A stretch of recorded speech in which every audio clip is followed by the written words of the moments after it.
ভোর রাত্রে যখন সাহরি খাইতে উঠবেন, সাহরি খাওয়ার পর ফজরের আজানের আগে আপনি 10 মিনিট 5 মিনিট একটু আল্লাহর কাছে কেবলামুখী হয়ে হাত তুলে রুমের লাইটটা বন্ধ করে একটু আল্লাহর সাথে কথা বলবেন।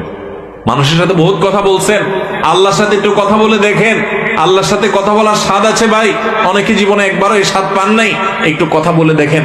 ভোর রাতে সাহরি খেতে উঠলে 10টা মিনিট একটু হাত তুলে কথা বলেন।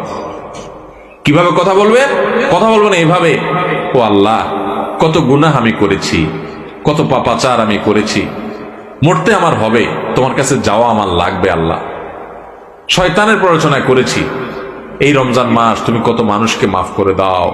নবী করিম সাল্লাল্লাহু আলাইহি ওয়াসাল্লাম বলেছেন, ওয়ালিল্লাহি উতাকাউ মিনান নার ওয়া যালিকা ফি কুল্লি লাইলা।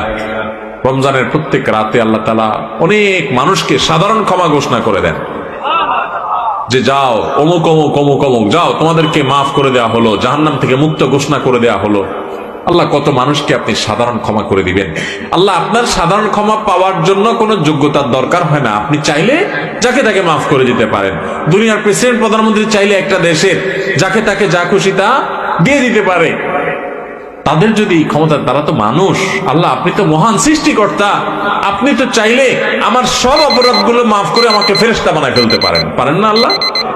তো আল্লাহ আপনি